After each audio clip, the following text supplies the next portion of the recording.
Louis was saying that he's had a few radio interviews he wants to talk about really quickly. Because he goes around the country and he's on a lot of radio shows. Yeah, everywhere. Are we one of the better ones, Lou? Oh, you're the best. I mean, there's not... Well, you have to say that because you're here now. No, I wouldn't do that. Is it between us and... I wouldn't do that. No. And then someone else is going to call you out like, oh, come on, I was just saying it because, you know... Who am I offending that I care about right now? Neil Bortz. I don't know who that is. But no, both of these things happen on shows that I like, actually. And I don't even remember. The first one was, just see if you can guess who the person was in the room that did this in each show. You don't know the names, but the type of person it was. Yeah. Once I was talking about my ankle being worn out. It's a bit that I did. Heather Mills. And I go, I don't even understand that. Septic model. Exactly. Just talking about people with no legs. Oh, okay. No legs? You said ankle, so I was assuming. Ankle. Missing. Oh my God. I didn't say it was a home run, Lou, but I didn't realize. Better than a thirsty mouse. What? Thirsty mouth? Thirsty mouse. Oh, I think it's a thirsty mouth. That's what I thought he he said said too. thirsty mouse. Oh. Maybe I ought to leave the mice jokes to Jimmy today. I'm sorry, Lou. Go ahead. They're in his wheelhouse, I think. Yeah. No, I was talking about being 40. Now I'm 41. And how when you go to the doctor, they don't try to fix anything anymore. I go to the doctor because my ankle hurt for 3 months, and the doctor just says, yeah, your ankle's worn out. That's all. Wear and tear. Just take lots of leave. Yeah, that's what he said. And I'm like, well, what if I was an athlete? And he says, well, you're not an athlete, so no. So we don't have to worry keep about those it. options off the table. And so I'm grousing about that and getting some laughs. And so a person in that studio, this was on the radio, on the phone, goes, really? Because I would think at 40 you would still be getting some solutions from the doctor. The hole. Yeah, isn't that weird that it was... The hole. The chick. I mean... They insist just all these... shuts, and all the laughter stops. Yeah. I would think that at 40 the doctor would still come up with some options for you there. Thank you. Why did... Fun kryptonite. And so there's a pause, and then I go... Yeah, he didn't is what I'm saying. Where I'm going with this is that he didn't.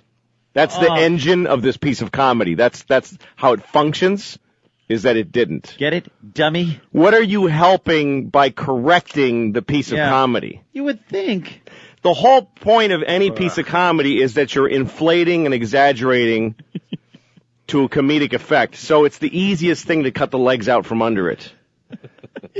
It's the easiest, stupidest, most worthless thing to do. I hope you gave her this speech. No, I didn't. I just said, I packed all of that into, he didn't is what I'm saying. Yeah, right. And I just sat there so mad, and then the rest of the interview, I'm just like, yeah, and just answering questions, yes or no, and I just want to get off the phone. Well, she doesn't understand because, again, we've said before that when certain holes just leak brains and humor out of them.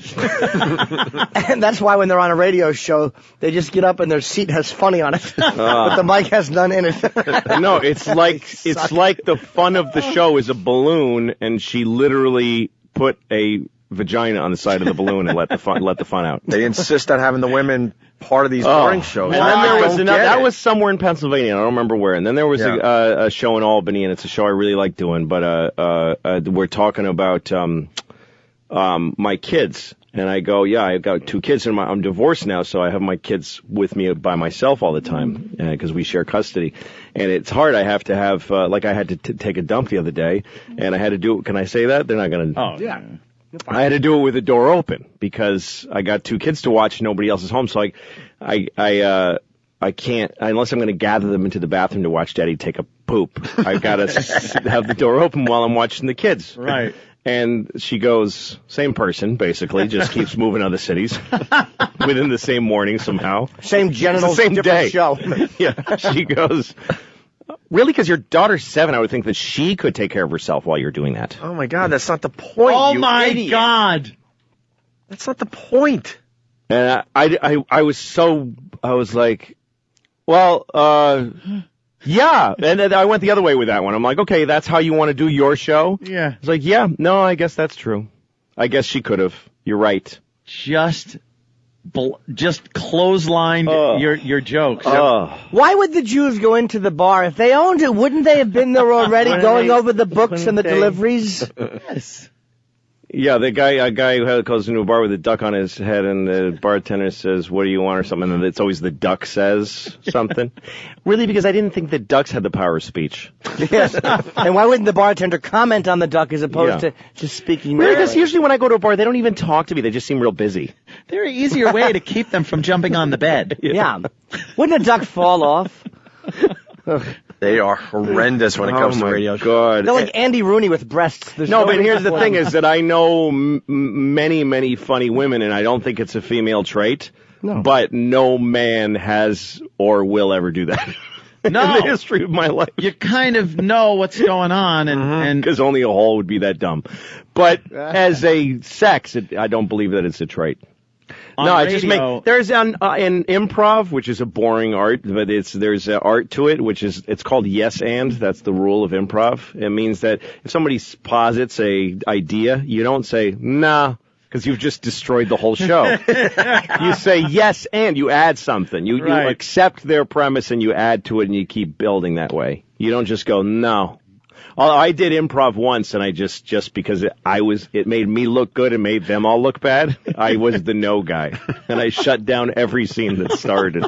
They're like, "Oh, sir, isn't this the restaurant where everybody's crazy?" I'm like, "No, it's a fine restaurant. There's nothing going on." Oh, okay. Could you please tell me where the silly restaurant is? I never heard of any place like that. Yes. Why would anyone go to a place like that? Wouldn't you want to eat something? Yeah. And everybody just, But I got huge laughs. I'll have the steak then. That's hilarious. Oh, is that really great? Good. Screw them. You think improv's it is a little bit boring, isn't it, most times? Yeah. A lot of times I've seen improv, it's very good. Yeah. All right. Stupid holes. They just wreck. Why are they such a staple? Oh, it really is. Now, Anthony. But really, even more than that noise, it's that thing of like questioning what is the value of that? What do you think? Is this like the 60 minutes of my bits? Is this like you're exposing my bits so that they won't work and your show will be boring? We looked into Louis C.K.'s bit and found he wasn't being completely accurate. We visited this doctor that has done much work on 40-year-olds. It turns out he offered many solutions to Mr. C.K., which he did not bring up during the comedic bit. I went in with a hidden camera and said I have a problem ankle. Stop it. He offered me a lot of solutions. No, it's not funny. Yeah, there it is. You know you're right. Oh, Anthony. Oh, you know you're going to go to hell for this. Oh, I know. Yeah. I don't get it. Yeah. That's the one. I don't get it. Yeah. Oh, guys. Uh-huh. That's the best one. It's like, oh, guys, like, stop the craziness now. Oh. Oh, yeah. Ugh. Now, guys, let's not make fun of people. Yeah, that's the number one rule. Let's just not make fun. Yeah. Anyway, yeah. They're devoid of humor. And if there are people that are funny in the room, it's just over. And I don't know why program directors or shows think it's a good thing to have that. We were told so many times, you guys, I think maybe a girl in there, a woman, her side, her point of... No. Why do we want that on this show? If you stumbled upon a woman who is really funny and added things... then maybe you'd put her on the show, but to have somebody because that's the way they get put in is, you're here to be on give the women a side of the show, which has to be contrary, has to be just worthless and shutdowny. Because the women will look at you like you're keeping them in control. The guys think they're in charge, but we all know who's really in charge here. Gang rape on the console. Show her who's boss. We just like doing horrific things to women on our show. Not having them as an equal to what we're trying to do every morning. We doing here. Yeah.